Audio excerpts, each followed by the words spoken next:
Story. Chapter 1. Perfect Lives. Derek Morrison gripped his hammer with practiced ease, demonstrating the proper swing technique to young Tommy Patterson. The 10-year-old boy watched in fascination as Derek drove the nail straight into the wooden fence post with 3 precise strikes. "See? Just like that. Keep your wrist firm but not tense," Derek explained, handing the hammer to Tommy. Mrs. Patterson observed from her porch, a glass of lemonade in her weathered hands. "You're a godsend, Derek," she called out. "First helping with the yard work, and now teaching Tommy how to be handy." Derek offered a modest nod, his sun-bronzed face creasing into an easy smile. "Just being neighborly, Mrs. P. Tommy here's a natural." He ruffled the boy's hair as Tommy attempted to mimic the technique, though his nail went in at a slight angle. This was Derek Morrison's life at 35, construction site manager by day, community pillar by choice.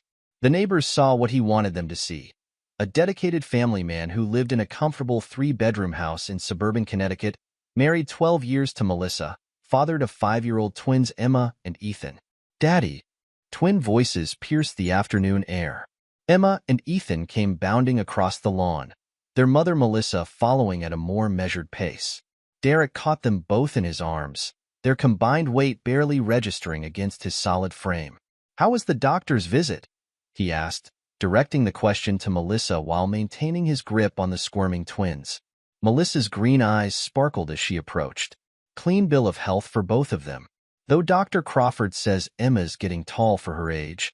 Something flickered in her expression at the mention of James Crawford, Derek's cousin and the family's pediatrician, but it vanished so quickly Derek might have imagined it.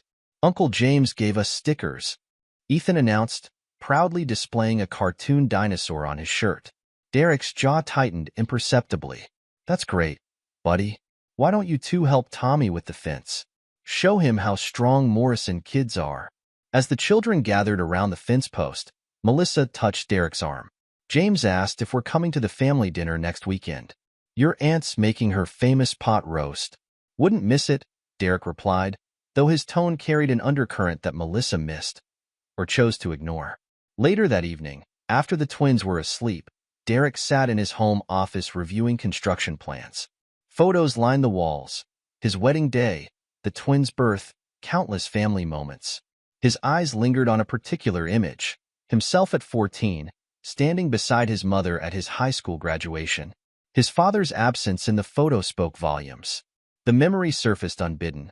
Coming home from school to find his mother crying at the kitchen table, his father's wedding ring left behind like a cruel punctuation mark to their family story.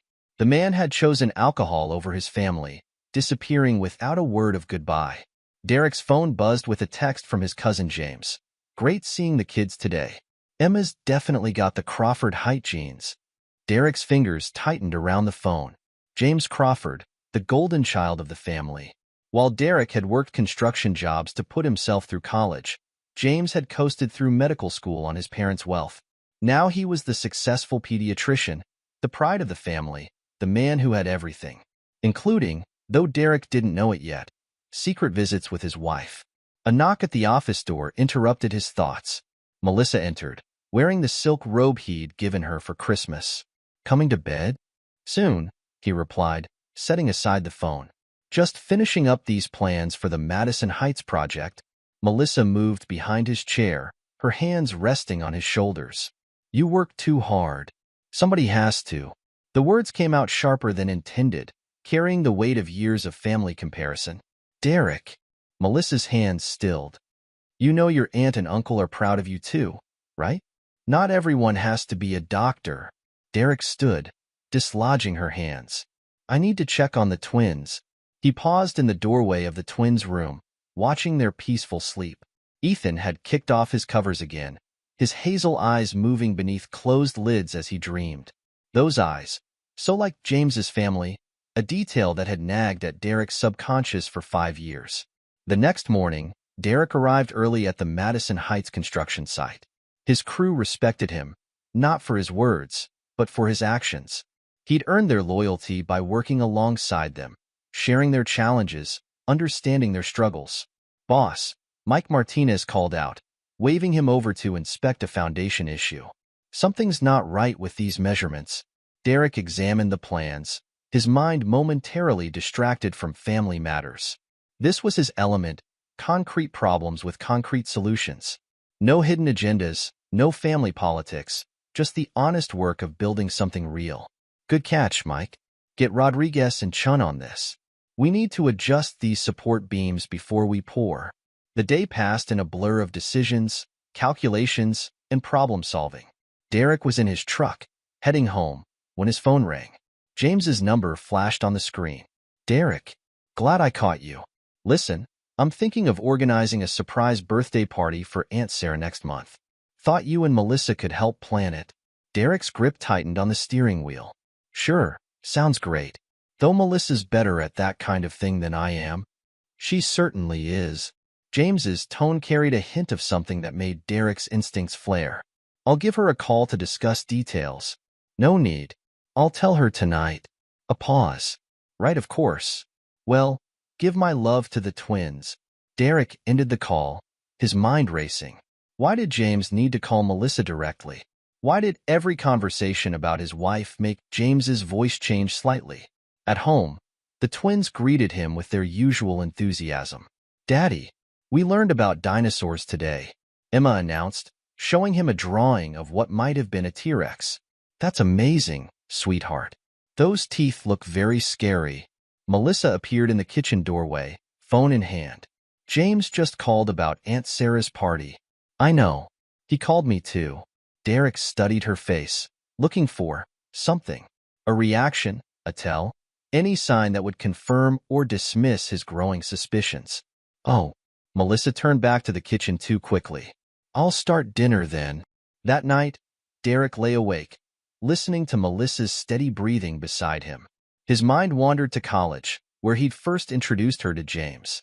He remembered how they'd all studied together, how James would make Melissa laugh with medical school stories while Derek worked late at construction sites to pay for his classes. He thought about the family gatherings where James always seemed to know about Melissa's work stories before Derek shared them. About the medical conferences that coincided with Melissa's counseling workshops in distant cities.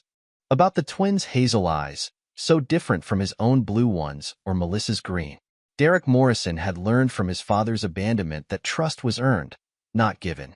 He'd spent years earning the trust of his crew, his neighbors, his community.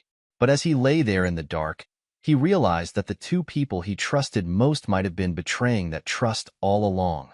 The next morning, he drove to the construction site with a new resolution forming in his mind.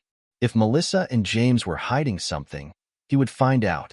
Not with confrontation, not with accusations, but with the same methodical attention to detail that made him an excellent construction manager. You okay, boss? Rodriguez asked when Derek snapped at a supplier about a late delivery. Seems like something's eating at you. Derek forced his features into a neutral expression. Just thinking about structural integrity, Juan. You can't build anything worthwhile on a weak foundation. The words carried more meaning than his employee could know. Derek spent the rest of the day making calls, discreetly asking about private investigators, gathering information like he would materials for a new project. Because Derek Morrison had learned something else from his father's abandonment. Betrayal left scars that never truly healed. If his suspicions about Melissa and James proved true, he wouldn't walk away like his father had. No, he would stay and deconstruct their lives with the same precision he used to demolish unsafe structures. And like any good demolition, the key would be in the planning. Chapter 2, Shadows of the Past. Melissa Bennett Morrison sat in her high school counselor's office, watching a freshman girl struggle through tears to describe her parents' divorce. The scene struck too close to home, stirring memories she'd rather forget. Sophie, she said gently, sometimes the hardest part isn't the separation itself, but the secrets that led to it. The girl wiped her eyes. Did your parents split up too, Mrs. Morrison? Melissa hesitated, remembering her own past. Yes, they did. My father. He traveled a lot for work. Or at least, that's what we thought. The memory transported her back to her childhood home in Massachusetts. She was 13 again, sitting at the kitchen table while her mother Linda, the town librarian, sorted through mail that would change their lives forever. Mrs. Joshua Miller, her mother, had read aloud. holding a mis-delivered envelope. 1242, Oak Street, Burlington, Vermont. Her hands had trembled as she opened the letter, breaking at least 3 postal regulations. Inside was a birthday card signed, "Love, Dad." The same man who had missed Melissa's own birthday the week before, claiming he was stuck in Cincinnati on business. "Sophie, the thing about secrets is that they don't protect anyone. They just delay the inevitable pain and make it worse when it finally comes out." The irony of her words struck Melissa as she walked the school hallways later that day. Her phone buzzed with a text from James. "Miss you. Medical conference in Boston next month. You should find a workshop there too." She quickly deleted the message, a habit formed over years of deception. James Crawford had entered her life during her sophomore year at UConn, when she was already dating his cousin Derek. She'd been drawn to both men for entirely different reasons. Derek was stability personified. His calloused hands and straightforward manner promised a life without surprises or hidden agendas.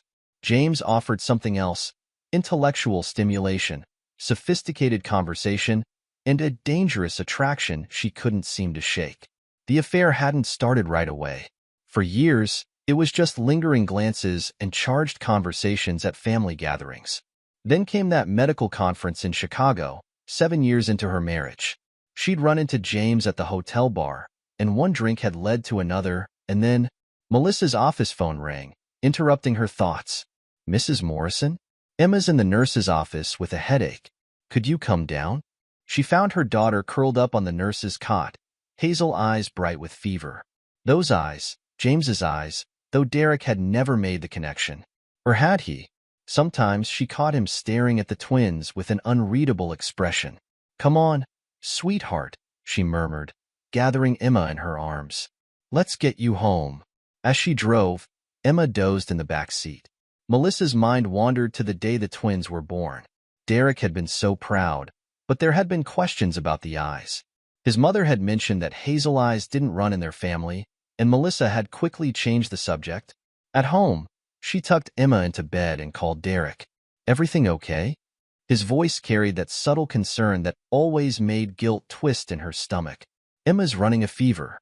Nothing serious, but I brought her home early. Want me to call James? Have him stop by to check on her?" Melissa's hand tightened on the phone. No need. It's just a childhood fever." The silence on the other end lasted a beat too long. "Right. I'll pick up Ethan from school on my way home." After hanging up, Melissa sat on the edge of Emma's bed, stroking her daughter's hair. The girl's features were a perfect blend of her parents', Derek's strong jaw, Melissa's delicate nose, and those telling hazel eyes that belonged to neither of them. Her phone buzzed again. "James, of course. Derek mentioned Emma's sick. I can come by." "No," she typed back firmly. "Too risky." James's response came quickly. "He suspects nothing. You worry too much." But Melissa did worry. She worried about the way Derek watched them at family gatherings, about the questions he didn't ask, about the weight of secrets that grew heavier with each passing year. That evening, as she prepared dinner, Melissa heard Derek's truck in the driveway. Ethan burst through the door first, running to check on his twin. Derek followed more slowly, carrying Emma's backpack and a bottle of children's medicine. "How's our girl?" he asked, setting the items on the counter. "Sleeping. Fever's down a bit." Melissa busied herself with the vegetables, avoiding his eyes. James called, offered to stop by. The knife slipped, nearly catching her finger. "Did he?" "Said you didn't answer his text." Derek's tone was casual, but something in it made Melissa's spine stiffen. "My phone's been acting up.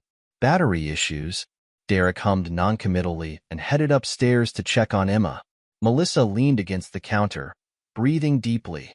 The lies came so easily now, each one building on the foundation of the last. Later, after both twins were asleep, Melissa found herself in their home office, looking at old photos. There she was at UConn, flanked by Derek and James. Derek's arm was around her waist, while James stood slightly apart, his expression guarded even then. She remembered that day clearly. It was when she first noticed the difference between the cousins, Derek's straightforward affection versus James's complex intensity. She'd chosen Derek's stability, but James had remained a constant temptation, a road not taken that somehow became a path she couldn't stop walking. Her phone buzzed one final time that night. We need to tell him. Soon. I can't keep pretending the twins aren't mine. Melissa stared at James's message for a long time before deleting it. He was right. The weight of their secret was becoming unbearable. But how do you tell a man like Derek Morrison that his entire life was built on a lie? She thought about her father, about how his deception had destroyed not just their family but their ability to trust. Now she was doing the same thing to Derek, to the twins, to everyone who believed in their perfect suburban life. The irony wasn't lost on her. She'd become what she'd hated most about her father. A keeper of secrets, a builder of false realities, a destroyer of trust. But as she crawled into bed beside Derek that night, listening to his steady breathing, she realized something else. Her father's secret had come out through a misdelivered letter. Her secret would need to be told, deliberately and soon, before it exploded on its own. She just had to find the right moment, the right words, to tear down the life they'd built together. And she had to be ready for the fact that Derek Morrison, unlike her mother, might not accept the destruction of his family with quiet dignity. Because deep down, Melissa knew something that terrified her. The quiet, steady man beside her had depths she'd never fully understood. And when those depths were finally revealed, she might regret ever thinking she could control the fallout of her betrayal. Chapter 3. The Valentine's Confession. The morning of February 14th dawned like any other day in the Morrison household. Derek sat at the kitchen table, mechanically stirring his coffee while reviewing mental notes about the Madison Heights project. Through the window, he watched Emma and Ethan preparing for school, their backpacks looking oversized against their small frames. 12 years of marriage, and he'd planned this anniversary down to the last detail. The babysitter was booked, Mrs. Patterson's granddaughter, Sarah, who the twins adored. Reservations were made at La Maison, where he and Melissa had celebrated their engagement. The sapphire earrings she'd been admiring were hidden in his truck, wrapped in silver paper with a blue bow. But something felt off. Maybe it was the way Ethan tilted his head as he helped Emma with her shoelaces, that distinctive angle that Derek had seen countless times before, not in a mirror, but across family dinner tables when James was deep in thought. Or perhaps it was Emma's hazel eyes catching the morning light, reminding him of his mother-in-law's confused expression at their birth. Linda Bennett had frowned, looking between Derek and the newborns. "Green eyes run in our family," she'd said, puzzled. "And Derek's are blue." "I didn't expect hazel." Melissa stood at the kitchen counter now, her hands gripping her coffee mug with unusual tension. Her knuckles were white against the ceramic, and she hadn't taken a single sip. "The twins need to get going," Derek said, checking his watch. "Bus will be here in 5 minutes." "I'll walk them out," Melissa replied, her voice carrying an odd strain, but she didn't move from her spot at the counter. Derek studied his wife's reflection in the window. She was wearing the blue blouse he'd given her last Christmas, but her usual confident posture was missing. Something in her stance reminded him of a coiled spring, tense with potential energy waiting to be released. "Daddy, can you check my science project later?" Emma called from the doorway.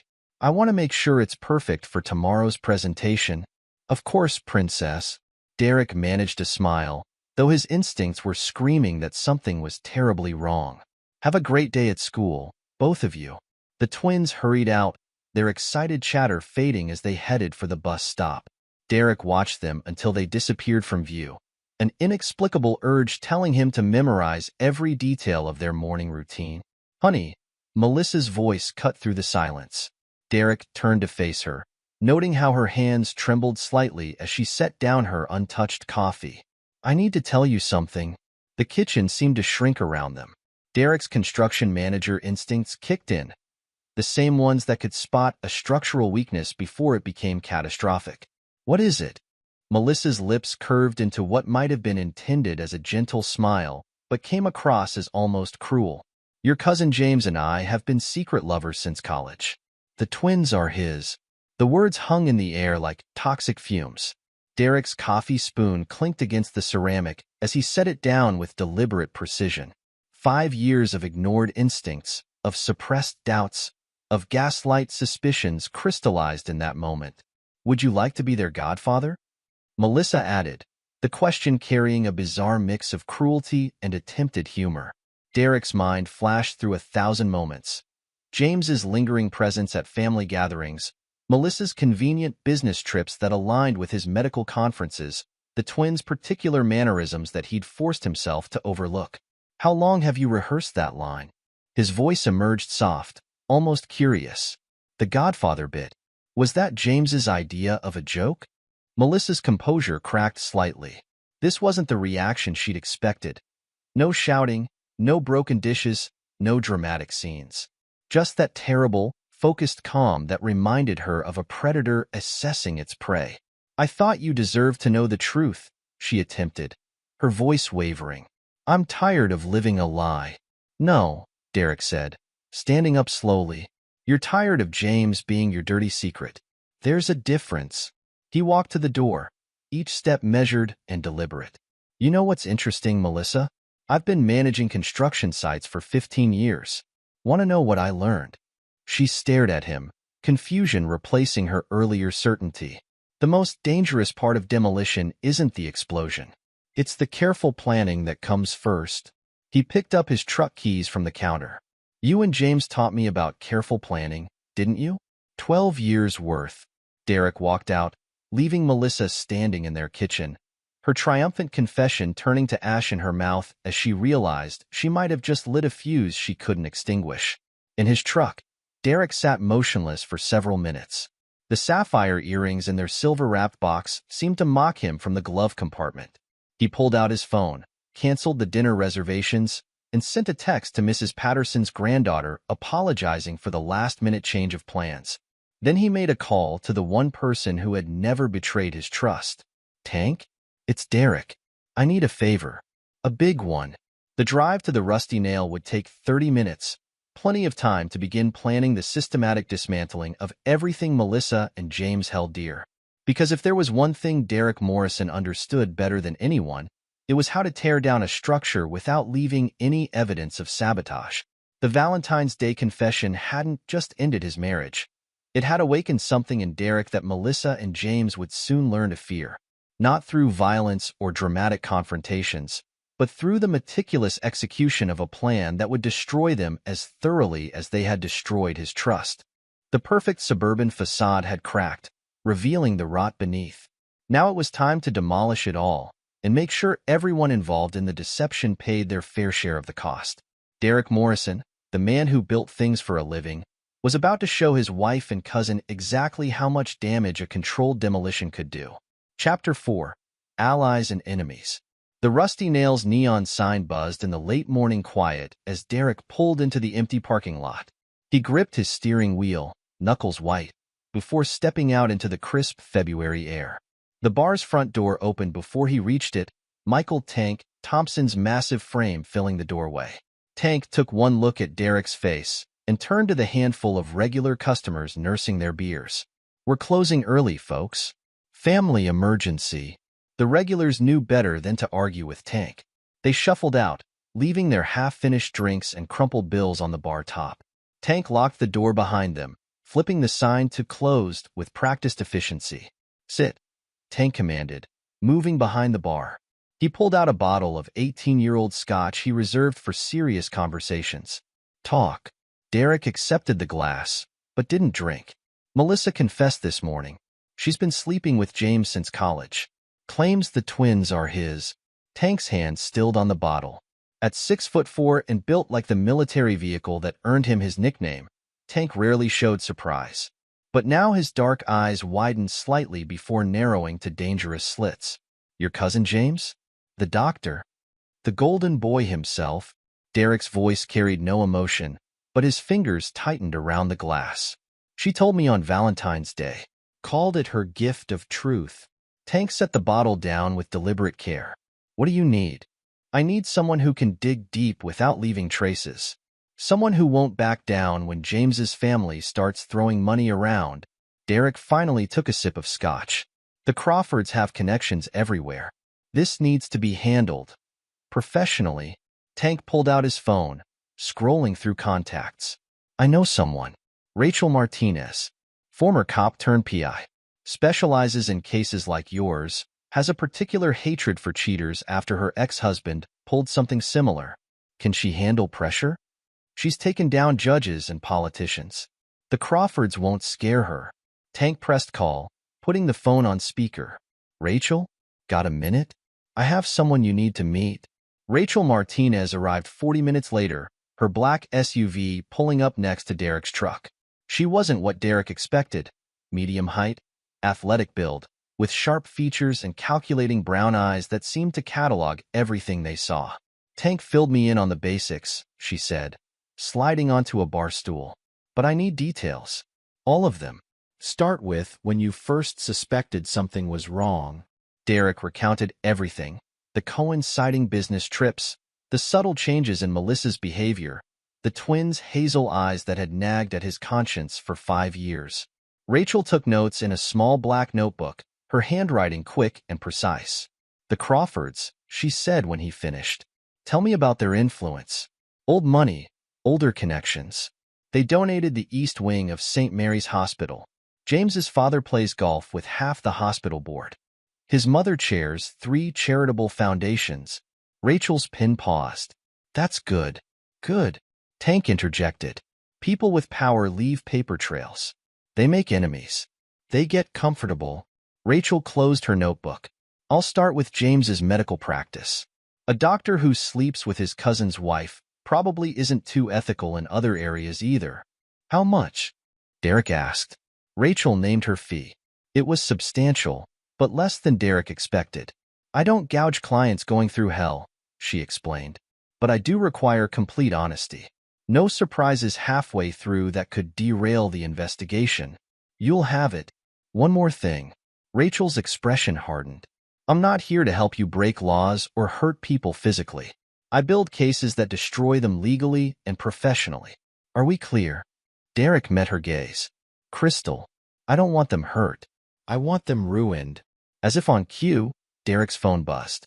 A text from Melissa. Where are you? We need to talk about this. She's panicking, Rachel observed, reading the message over his shoulder. Good. People make mistakes when they panic. Don't respond yet. Another buzz. This time from James. Derek, I know Melissa told you. Let's handle this like family. Tank made a sound somewhere between a laugh and a growl. Like family? Man's got nerve. He's got more than that, Rachel said, already typing on her laptop. He's got a medical license that can be revoked, a reputation that can be shattered, and probably more than a few ethical violations waiting to be discovered. Derek's phone buzzed again. Melissa, the twins are asking for you. This message hit him like a physical blow. The twins, his children, no matter what Melissa claimed. The thought of them wondering where he was, of Melissa possibly poisoning their minds against him. Focus, Rachel snapped, recognizing the pain in his expression. You want to keep your children? Then we do this right. No emotional reactions, no unplanned confrontations. We gather evidence, build a case, and when we move, we do it with absolute certainty. The twins come first, Derek said firmly. Always, Rachel agreed. Which is why you're going to go home tonight. You're going to act normal, hurt but civil. Meanwhile, I start digging. Tank, I need a secure place to set up operations. Tank gestured to the bar's back office. Got a private room upstairs. Used to be an apartment. It's yours as long as needed. As Rachel and Tank discussed logistics, Derek's phone buzzed one final time.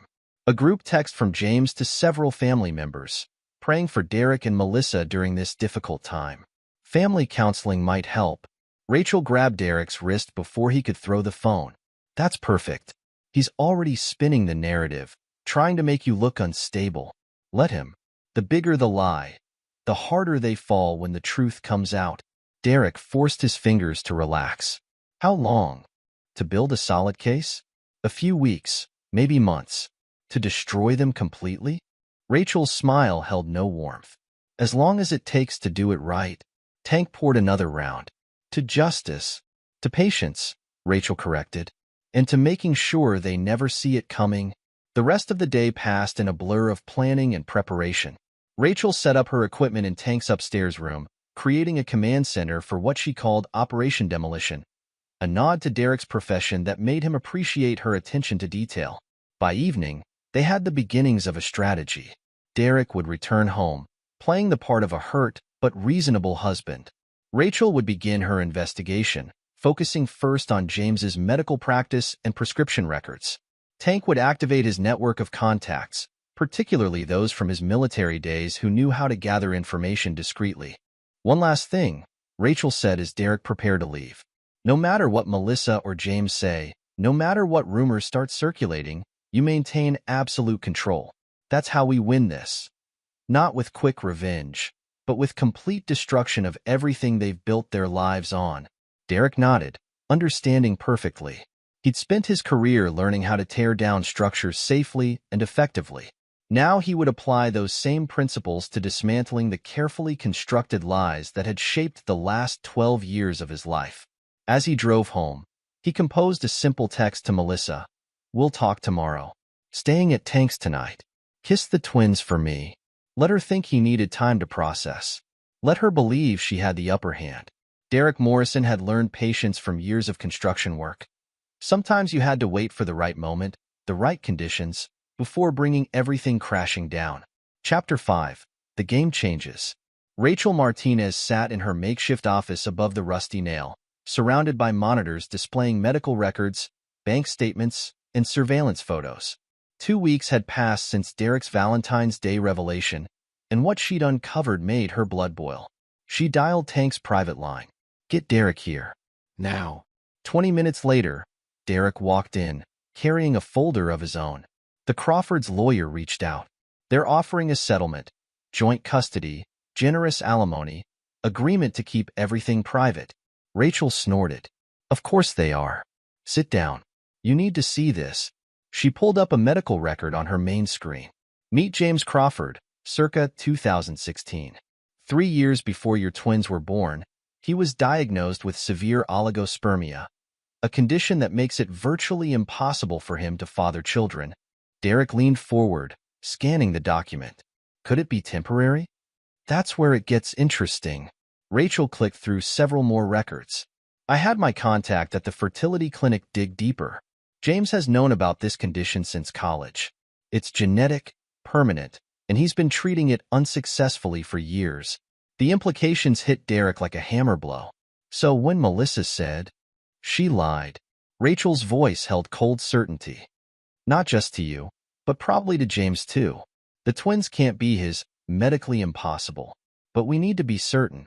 I know someone who can run a DNA test discreetly." Derek sat back, his mind racing. James must know he can't father children.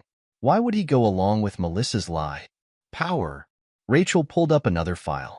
"Look at this prescription history. James has been writing Melissa scripts for anxiety medication, double the normal dosage. He's keeping her dependent on him, probably using her childhood trauma about her father to manipulate her emotionally. Can you prove it?" "Better." Rachel handed him a USB drive. 3 other marriages ended because of James's affairs. The families were paid off, records sealed, but money leaves trails. He's done this before. Seduces married women, manipulates them with prescription drugs, then discards them when they become inconvenient. Derek's expression turned to granite. "The DNA test, how soon?" "My contact can do it tomorrow. We'll need samples from you and the twins. Hair, saliva, anything with genetic material." Derek pulled out 2 sealed plastic bags. "Already done. Emma's hair from her brush, Ethan's from his comb." Rachel's eyebrows rose slightly. "You've been busy. I learned from my father's abandonment. Always be prepared for the worst." Derek's voice carried no emotion. "What else?" "James's prescribing patterns are suspicious. He's writing too many scripts for controlled substances, especially to female patients between 25 and 40. Single mothers, mainly." Rachel's disgust was evident. "Want to bet they all look a bit like Melissa?" Tank knocked and entered, carrying coffee and a stack of papers. "Got something else?" "Called in a favor from an old Marine buddy, Cole Warner. He's a cybersecurity expert now, specializes in digital forensics. Can he be trusted?" Rachel asked. "Was discharged under questionable circumstances, but his skills are legitimate. And he hates entitled rich boys who abuse their power." Derek studied Cole's resume. What can he do? Make certain digital evidence appear in certain places at certain times. Nothing illegal. Just helping truth find its way to the right people. Rachel considered this. The medical board would be very interested in James's prescription patterns. And if evidence of his other affairs happened to reach their ethics committee, along with proof he knew about his infertility while letting another man believe his children weren't his, Tank added. Derek stood abruptly. I need air. On the bar's roof, Derek stared at the city lights. Rachel followed him up. You okay? 5 years. Derek's voice was tight. 5 years I've looked at my children and wondered. 5 years of doubting myself, of pushing away instincts that told me something was wrong. And now you know they're yours. They've always been yours. She tried to steal them. The words came out like broken glass. Not just their time or their love. She tried to steal their very existence from me. We'll prove it. Rachel's tone held absolute conviction. We'll prove the twins are yours, expose James's manipulation, and make sure everyone knows exactly what kind of people they really are. Derek turned to face her. When I was 14, my father walked out. No goodbye, no explanation. Just disappeared into a bottle and never came back. I swore I'd never do that to my own children. You're not. You're fighting for them. Yes. Derek's expression shifted, becoming more focused, more dangerous. And I'm going to win. Not just custody, everything. I want them to lose it all, piece by piece, until they understand exactly what they tried to take from me. Rachel nodded, recognizing the cold determination in his voice. This wasn't about revenge anymore. This was about justice, about protecting his children, about making sure Melissa and James could never hurt anyone else the way they'd hurt him. Get me that DNA test, Derek said. Then we move forward with everything else. No mercy, no negotiation, no settlements. They wanted to play games with my children's lives? Let's show them what real psychological warfare looks like. Back in her office, Rachel made a series of calls. Within hours, Cole Warner had agreed to help, his own history with entitled abusers making him eager to join their cause. Tank's cousin Andrea, a nurse at James's hospital, volunteered to document any suspicious behavior or prescription patterns she observed. The pieces were falling into place. Rachel looked at her wall of evidence, medical records, prescription histories, bank statements, surveillance photos. Soon they would add DNA test results, proving not just James's deception but Melissa's calculated cruelty. Derek Morrison wanted his betrayers destroyed? Rachel would help him do it legally, professionally, and completely.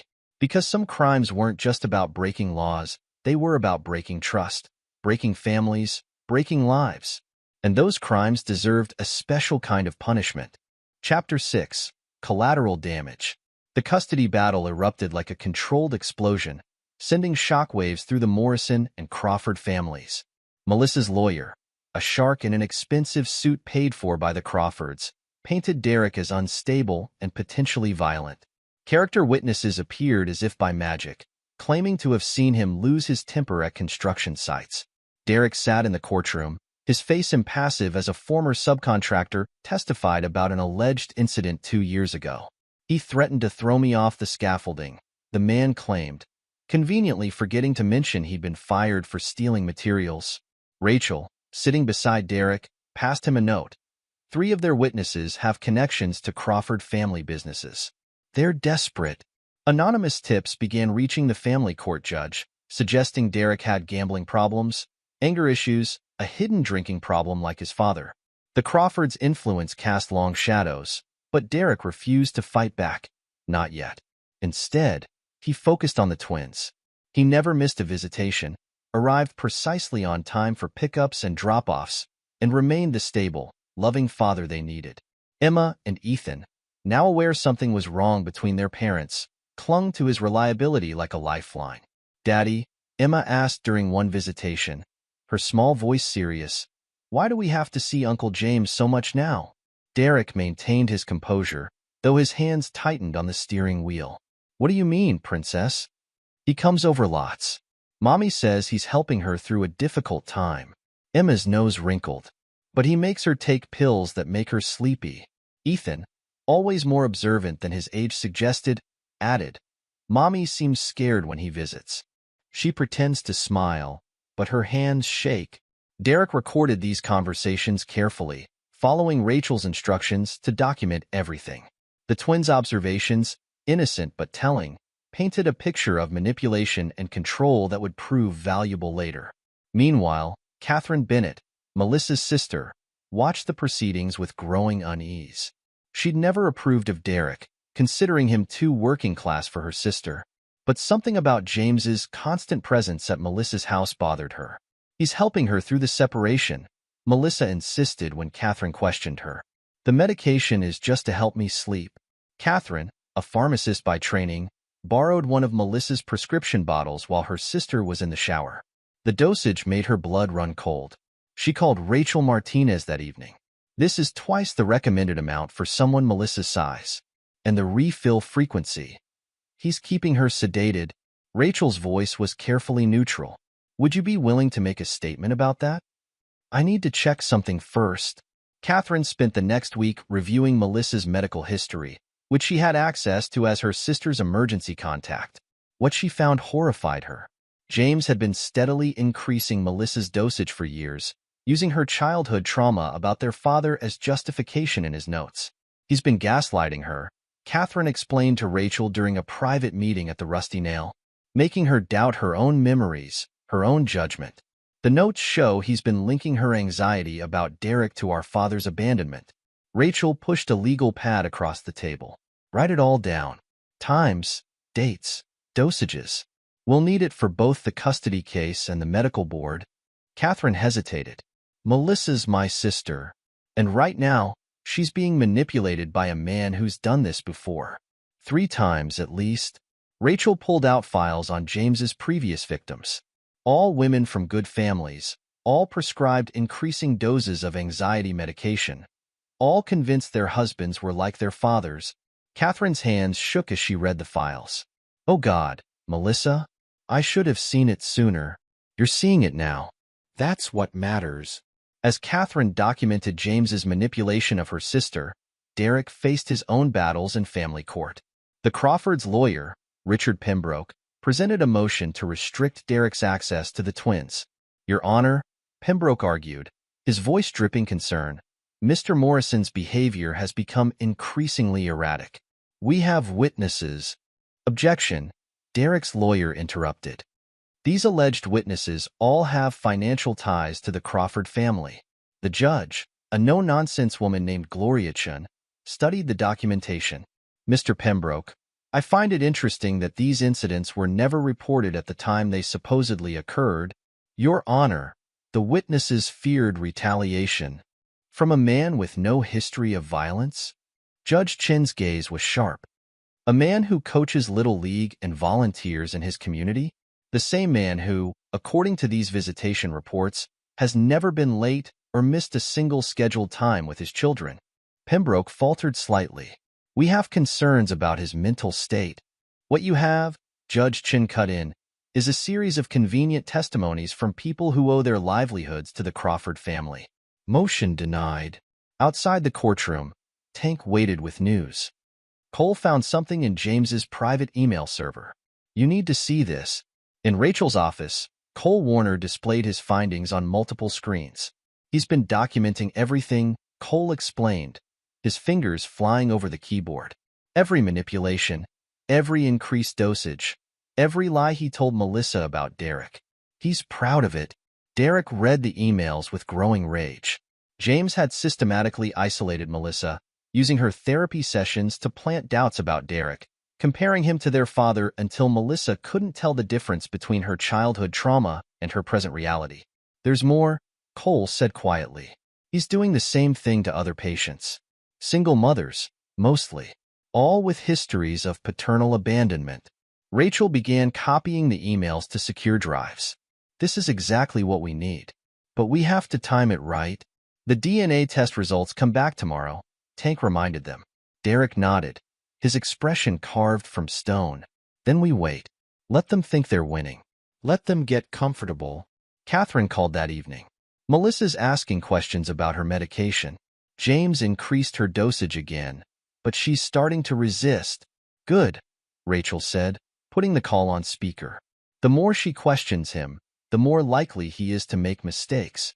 The next day, the DNA test results arrived by secure courier. Derek sat in his truck for an hour after reading them, overwhelmed by a mix of emotions. The twins were his. They had always been his. The proof was there in black and white, scientific certainty confirming what his heart had known all along. "We need to be strategic about this," Rachel advised when he showed her the results. "The moment we reveal the DNA test, James and Melissa will know we have proof of their lies. Everything changes then." Derek understood. This wasn't just about proving the twins were his anymore.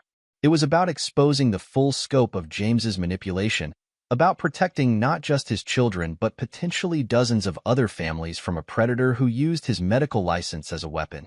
"Keep building the case," he instructed. "I want everything ready. When we move, it's all or nothing."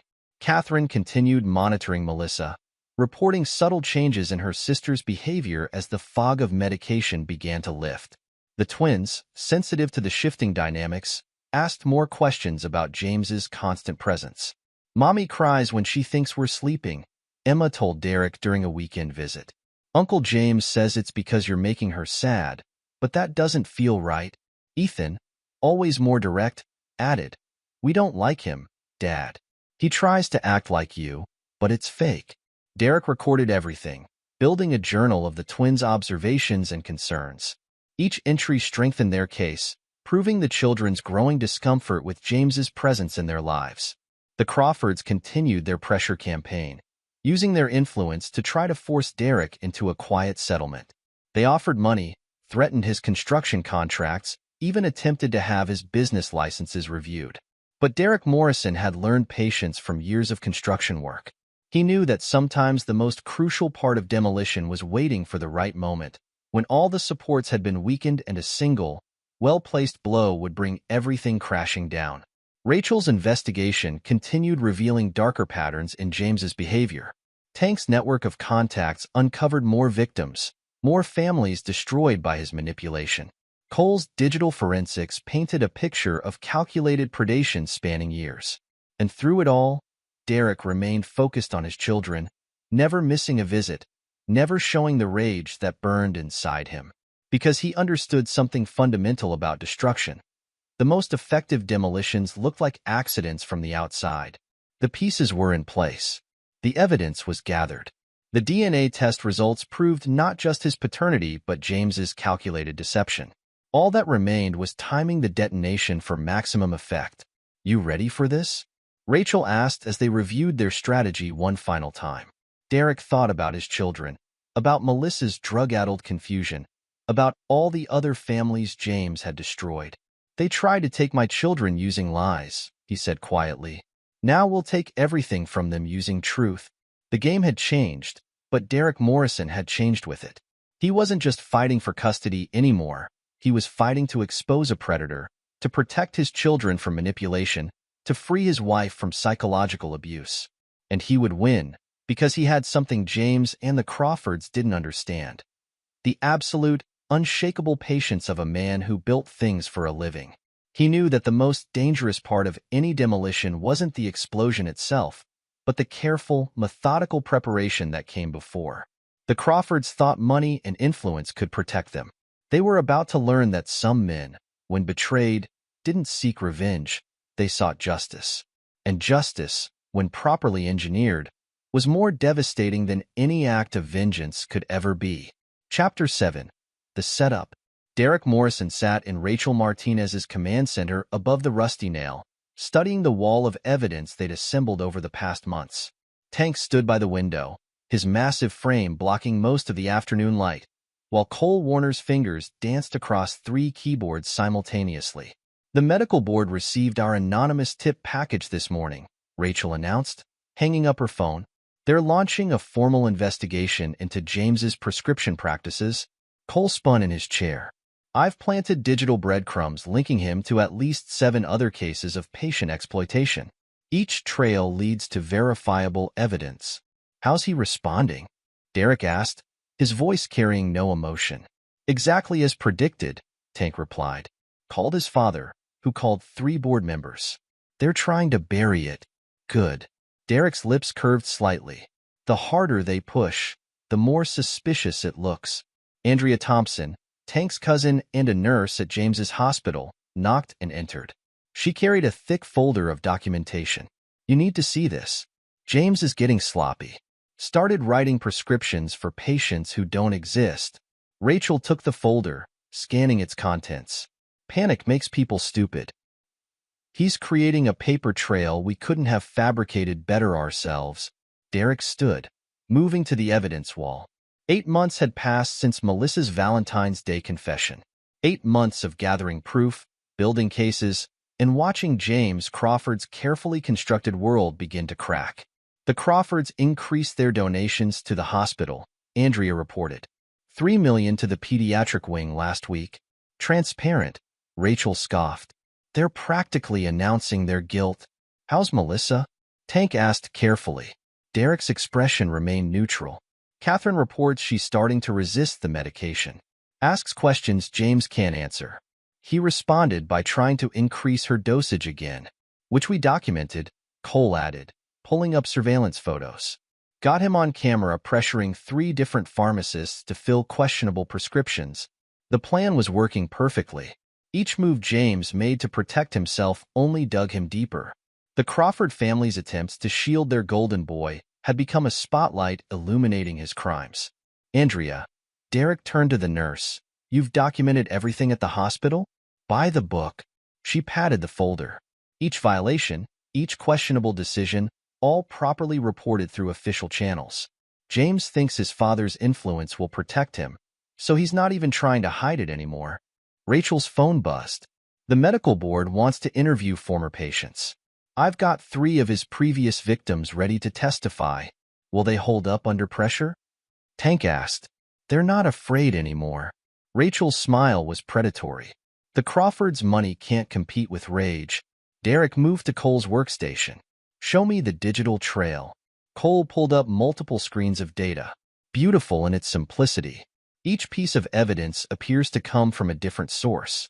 The board finds one thread, pulls it, and discovers another. No way to trace it back to us. The hospital board meets next week, Andrea added. They're reviewing all controlled substance prescriptions from the past 5 years. Derek nodded, satisfaction flickering in his eyes. Time to accelerate. Rachel? Got it. She pulled out her phone. I'll have Catherine start reducing Melissa's medication tonight. The clearer her head gets, the more questions she'll ask. The pieces were falling into place. James's prescriptions, his patient exploitation, his manipulation of vulnerable women. All of it documented, verified, and ready to be exposed. One more thing, Cole said quietly. I found something in his private emails. Messages to other doctors, bragging about how he handles difficult patients. He's not just manipulating them with medication. He's teaching others his techniques. Derek's expression hardened. This wasn't just about revenge anymore. James Crawford wasn't just a threat to his family. He was a predator teaching others to hunt. Send everything to the medical board, he ordered, but anonymously. Let them think they discovered it themselves. Rachel made a note. The Crawfords will try to block the investigation. Count on it. Derek's voice carried absolute certainty. And when they do, we'll have proof of their interference too. The room fell silent as everyone absorbed the implications. They weren't just taking down James anymore. They were dismantling an entire system that protected predators like him. Tank's phone buzzed. Judge Chun wants to move up the custody hearing. Apparently, someone sent her office evidence of witness tampering in our case.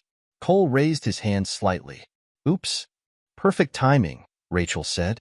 The medical board investigation will be public by then. James's credibility will be shot. Derek studied the evidence wall one final time. Everything was positioned exactly where it needed to be. Like demolishing a building, the key was identifying the support structures and removing them in precisely the right order. Andrea, keep documenting at the hospital. Cole, make sure the medical board finds those teaching emails. Tank, get your security team ready. James isn't going to take this quietly. They nodded, each understanding their role and what was coming. This wasn't just revenge. It was justice served cold, calculated, and complete. What about Melissa? Rachel asked softly. Derek's expression revealed nothing. She made her choice on Valentine's Day.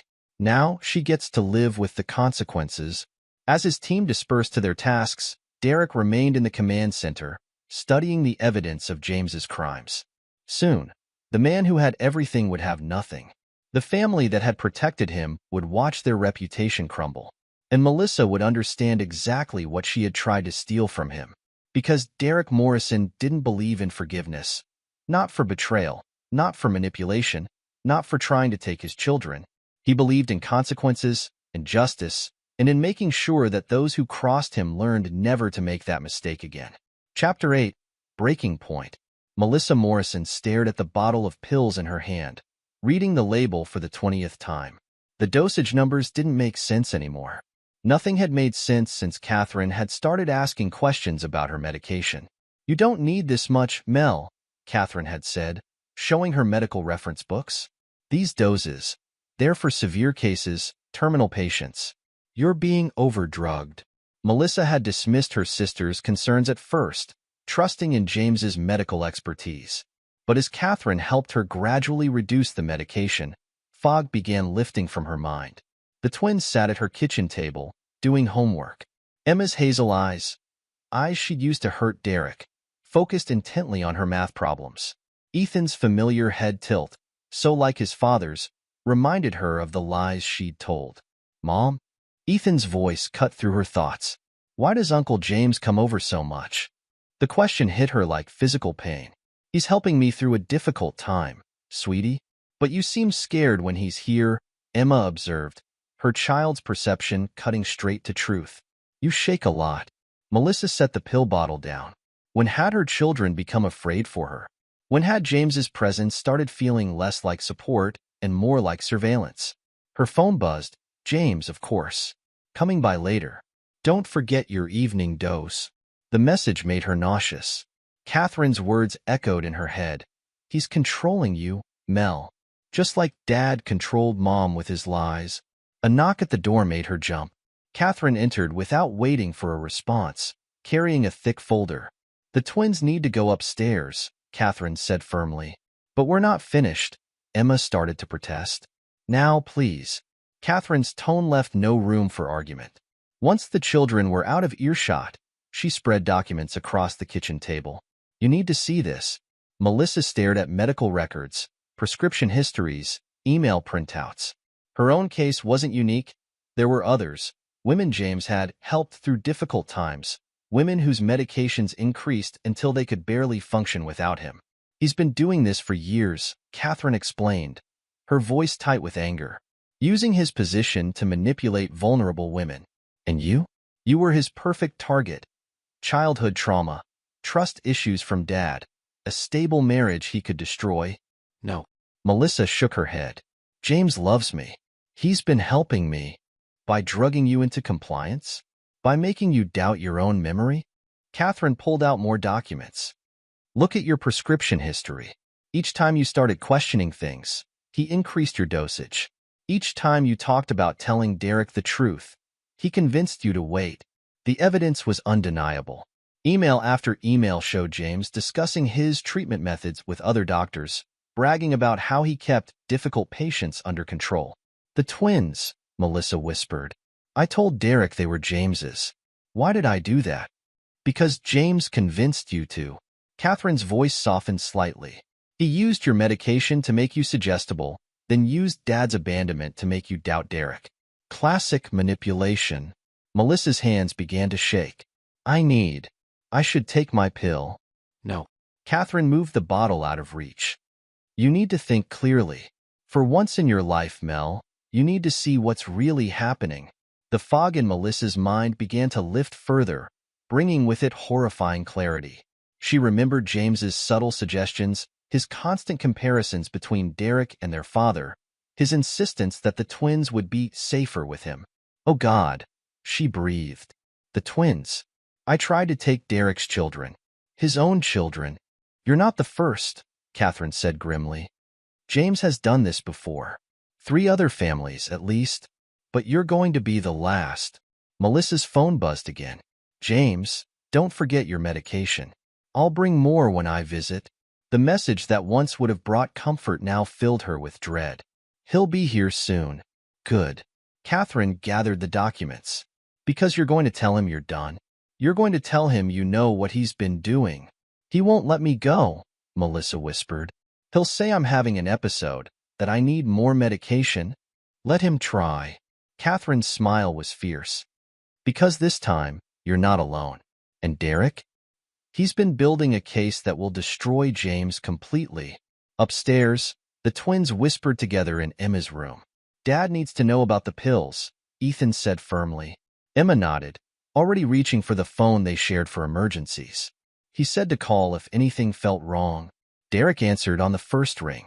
Emma? Everything okay, princess? Mom's crying with Aunt Catherine, Emma reported. They're talking about Uncle James and medicine. A pause. Is your mom okay? She's scared, Ethan chimed in, but Aunt Catherine is helping her. Dad. We don't want to see Uncle James anymore. You won't have to, Derek promised, his voice carrying absolute certainty. Not ever again. The doorbell rang downstairs. James's voice carried up the stairs, smooth and professional. Melissa? Catherine? Is everything all right? Emma clutched the phone tighter. He's here. Stay in your room, Derek ordered. Both of you. Don't come down no matter what you hear. Understand? Yes, Dad. Good. Tank's on his way. Everything's going to be fine. But in the kitchen, James Crawford was already shifting from concerned doctor to angry manipulator as he faced the evidence spread across the table. Who gave you these? He demanded. These are private medical records. This is a violation of doctor-patient confidentiality. No, Melissa said, her voice stronger than it had been in months. This is evidence of your crimes. James's professional mask slipped. You need your medication, Melissa. You're becoming unstable again.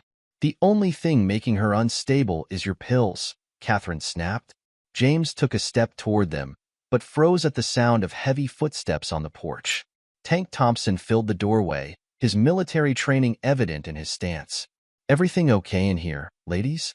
Tank asked pleasantly. James's face twisted with rage. This is a private medical matter. No, Melissa interrupted. This is over. I'm done with your pills, done with your manipulation, done with your lies. You'll regret this, James hissed. All of you. Especially Derek. Construction sites can be dangerous places. The threat hung in the air for a moment before Tank's deep laugh broke the tension. You really shouldn't have said that. James spun to find Cole Warner in the living room doorway, holding up a phone. Got it all on video, boss. Want me to add it to the evidence file? James lunged for the phone, but Tank moved faster, catching him in a grip that made the doctor gasp. That's assault, James wheezed. I'll press charges. For what? Rachel Martinez asked, stepping in from the back door. Standing in a doorway? Recording a threat? Please, Dr. Crawford, do press charges. I'd love to see this video played in court. Melissa watched her former lover crumble, his confident facade shattering as he realized he'd walked into a trap. In that moment, she finally saw him clearly, not as the sophisticated doctor who'd offered excitement and passion, but as a predator who'd manipulated her just like he'd manipulated so many others. Get out, she ordered. Get out of my house, stay away from my children, and never contact me again. This isn't over, James snarled as Tank released him. My family. Your family can't help you anymore, Rachel informed him pleasantly. The medical board received some very interesting evidence this morning. They're probably trying to reach you right now. As if on cue, James's phone began to ring. He stared at the screen, face paling, before rushing out the door. Catherine hugged her sister as Melissa began to shake. It's okay. It's over.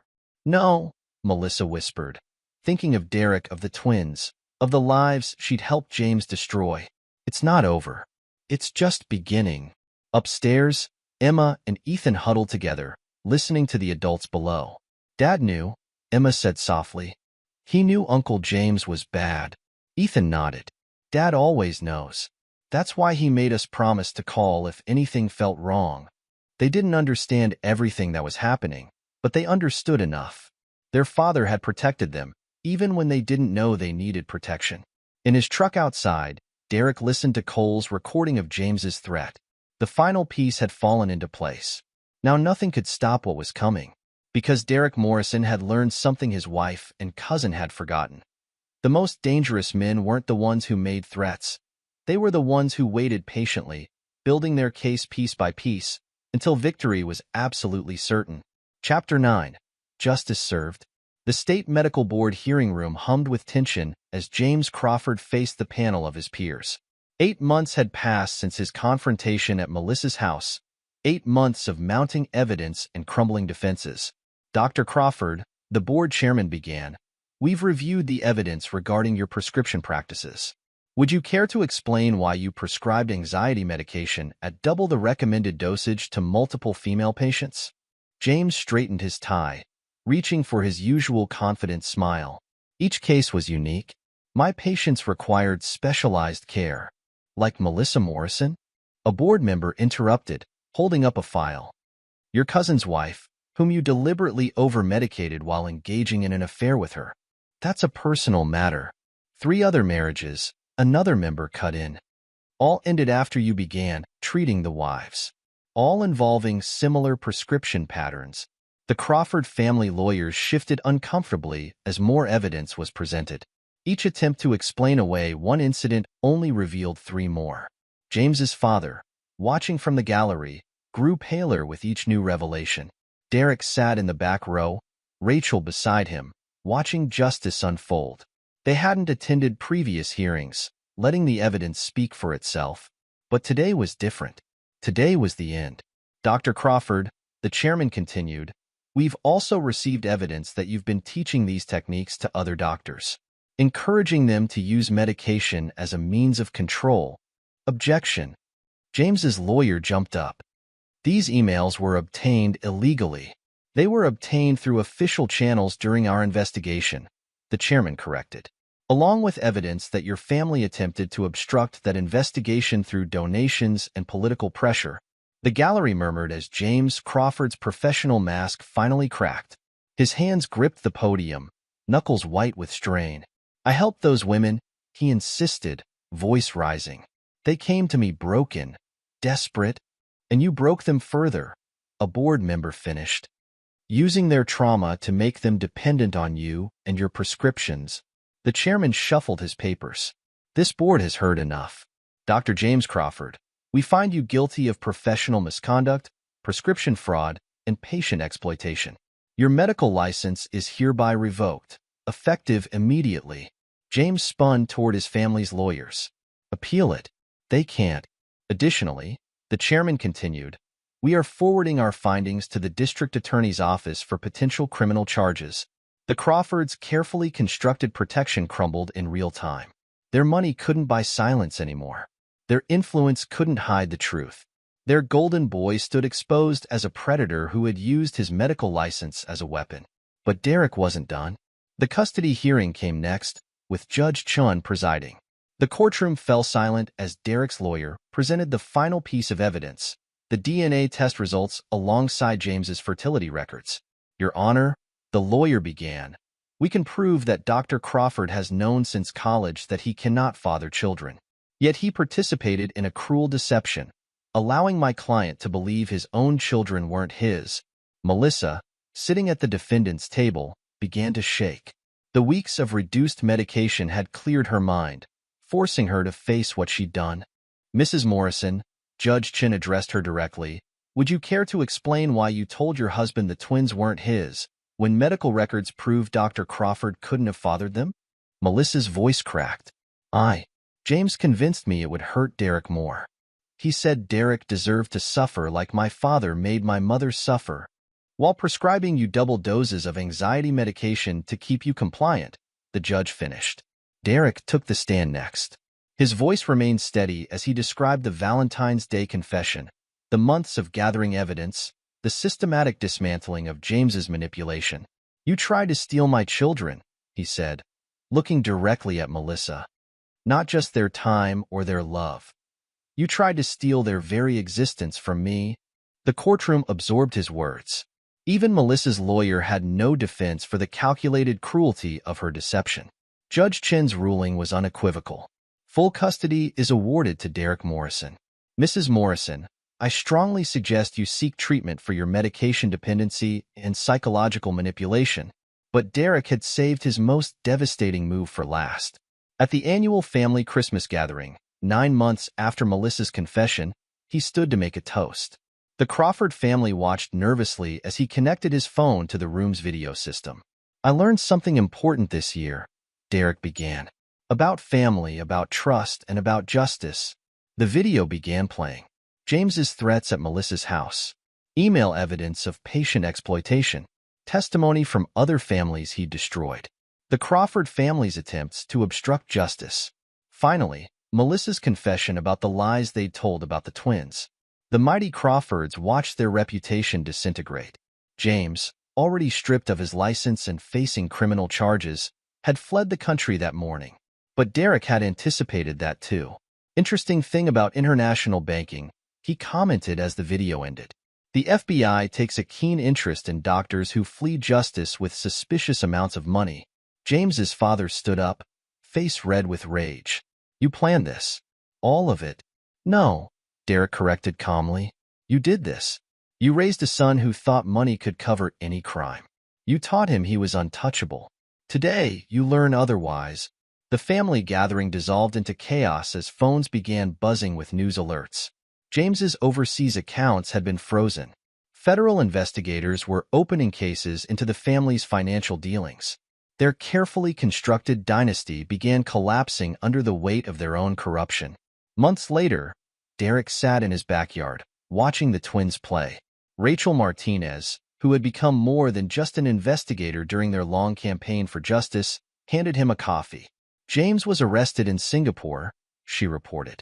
The extradition papers are ready. Derek nodded, unsurprised. And Melissa? Still in treatment.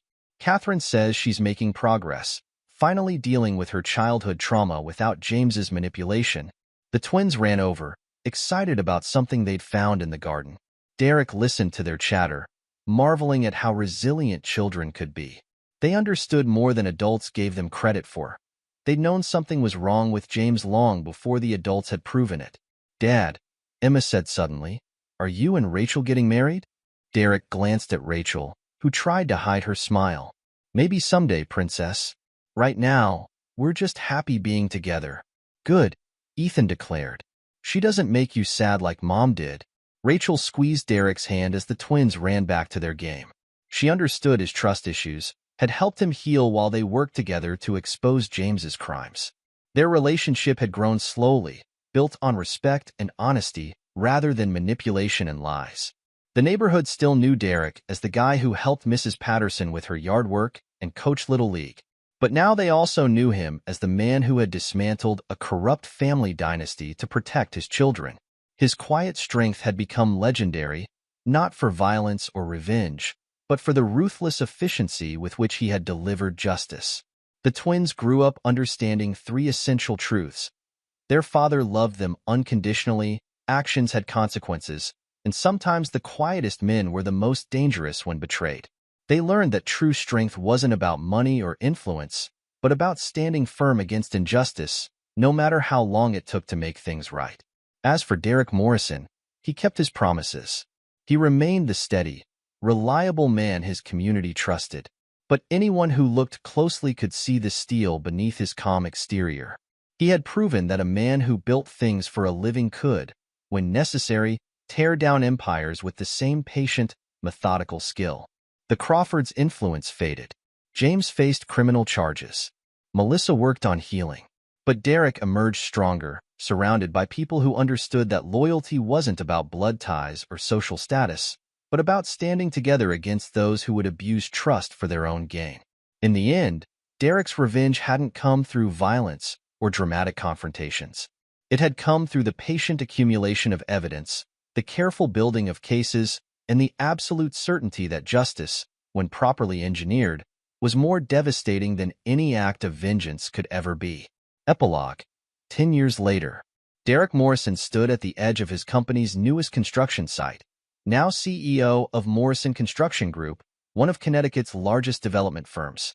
At 45, his face carried more lines, but his presence commanded the same quiet authority that had served him so well during the Crawford family takedown a decade ago. "Dad," 15-year-old Emma called from the site office. "The investors are here for the presentation." Derek watched his daughter navigate the construction yard with confident steps. She'd inherited more than just his business sense. She carried herself with the same measured control that had helped him dismantle James Crawford's life piece by piece. Inside the office, Ethan was already setting up the digital presentation. At 15, he'd grown into a mirror image of Derek, except for those hazel eyes that had once caused so much pain. Now they were just another reminder of how truth had prevailed over manipulation. The Madison Heights project was just the beginning, Derek told the assembled investors. Morrison Construction Group now specializes in sustainable development and community restoration. "We don't just build structures, we rebuild communities." Rachel Morrison, they'd married 8 years ago, sat in the back of the room, managing partner of Morrison Security Consulting. Her private investigation firm had expanded into corporate security and fraud prevention, using lessons learned from the Crawford case to protect others from similar predators. "Tell them about the scholarship program," Rachel prompted. Derek nodded. 10% of our profits fund the Second Chance Scholarship, supporting children of broken families through college. We currently have 50 students in programs across the country." The investors were impressed, but Derek's mind drifted to how they'd reached this point. The decade following James Crawford's downfall had brought significant changes to everyone involved. James Crawford had been extradited from Singapore and faced multiple criminal charges. His attempt to flee justice had only added to his sentence. He now resided in federal prison, serving 15 years for prescription fraud, patient exploitation, and financial crimes.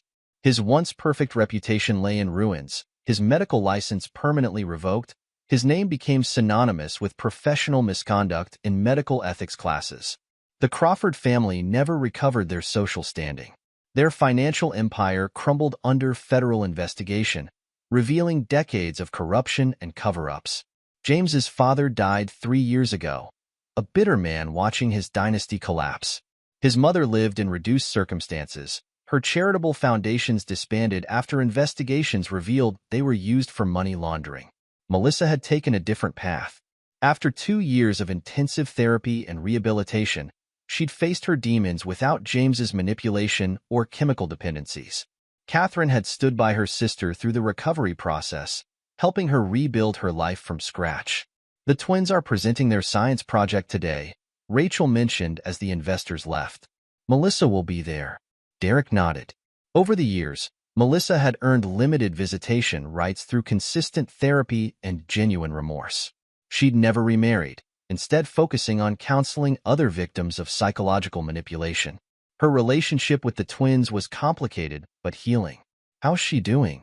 Derek asked Catherine during their monthly check-in calls. "Better," Catherine would report. "She's helping the FBI build cases against doctors who abuse their prescription powers." Her testimony has helped convict 3 physicians who used James's techniques. The twins had thrived under Derek and Rachel's care. Emma inherited her father's head for business and her stepmother's investigative instincts. She planned to study corporate law, determined to fight white-collar crime from within the system. Ethan showed a talent for architecture and psychological insight, designing spaces that promoted community healing.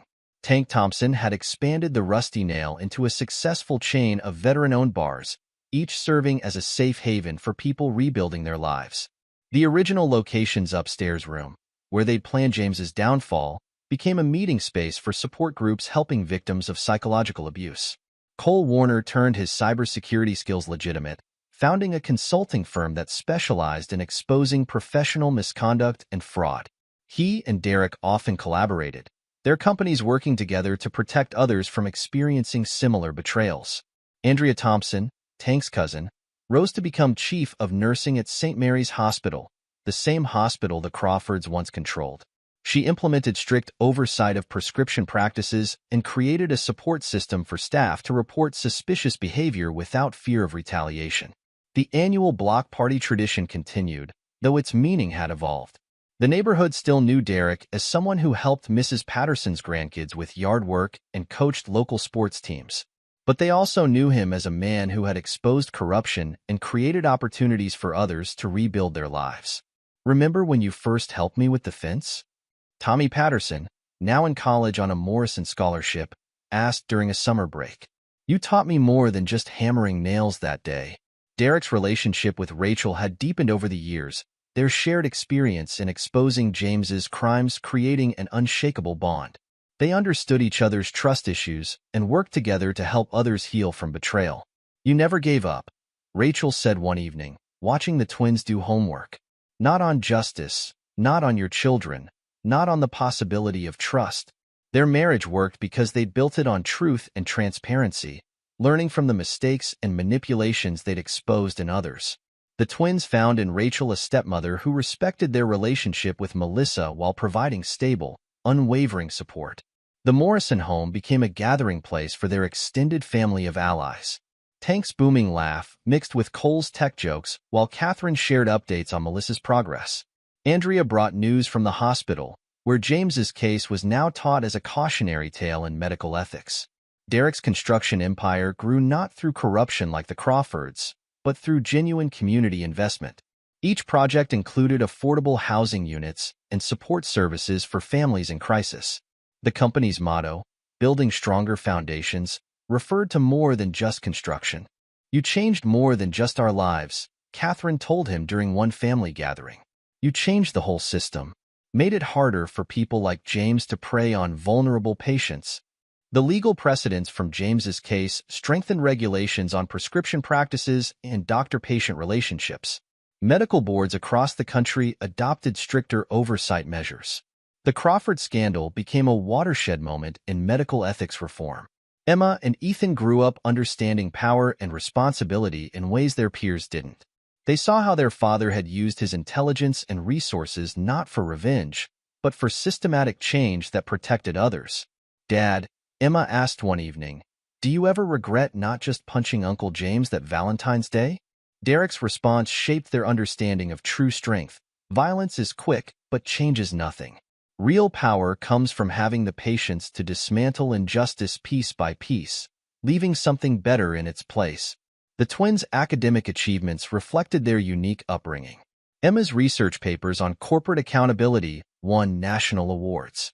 Ethan's designs for community healing spaces attracted attention from major architecture firms. They carried forward their father's legacy of quiet strength and systematic change. Melissa's journey from victim to advocate helped hundreds of others escape similar manipulation. Her support groups, run in Tank's bars, created safe spaces for survivors to rebuild their lives. The Valentine's Day confession that was meant to destroy Derek instead sparked a movement for accountability and healing. Rachel's security firm specialized in exposing professional misconduct and protecting vulnerable clients from predatory practices. She worked closely with Catherine, who used her pharmaceutical expertise to consult on cases involving prescription abuse. The Morrison family story became legend in certain circles, not for its drama, but for its demonstration of how justice could be achieved through patience, planning, and unwavering determination. Derek's dismantling of the Crawford empire taught others that true power lay not in money or influence, but in the careful accumulation of truth. 10 years after James Crawford's downfall, Derek stood in his office overlooking the city. Photos lined the walls, construction projects, family gatherings, graduation ceremonies. Each image told part of their story, not just of survival, but of transformation. The twins' high school graduation approached, marking another milestone in their journey. They'd grown into thoughtful, resilient young adults who understood both the weight of betrayal and the power of redemption. "Your father," Rachel told them, "taught me that strength isn't about destroying others. It's about building something better from the ashes of betrayal." Derek Morrison's legacy wasn't just in the buildings he constructed or the empire he built. It was in the lives he changed, the systems he'd reformed, and the example he set for others facing similar battles.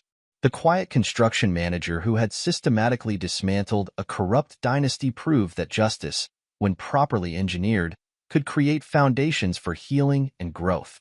His story taught others that sometimes the most powerful response to betrayal wasn't violence or revenge, but the patient construction of a better world. As Derek watched his children prepare for their future, He reflected on the decades since Valentine's Day. The scars remained, but they'd healed into something stronger. His family had rebuilt itself, not despite the betrayal, but because of how they'd chosen to respond to it. The Morrison name now stood for something greater than revenge or justice. It represented the possibility of transformation, the idea that with enough patience, planning, and determination, even the deepest betrayals could become foundations for positive change. In the end, Derek Morrison had done more than just protect his children or expose corruption. He'd created a legacy of quiet strength, showing others that the most dangerous men weren't those who sought quick revenge, but those who had the patience to rebuild something better from the ashes of betrayal. The twins carried this lesson forward, understanding that their father's true strength lay not in his ability to destroy, but in his commitment to building something meaningful from the ruins of broken trust. They were living proof that sometimes the deepest wounds could lead to the most profound healing, not through forgiveness, but through the determined creation of a better future. This is where our story comes to an end. Share your thoughts in the comments section. Thanks for your time. If you enjoy this story, please subscribe to this channel. Click on the video you see on the screen, and I will see you there.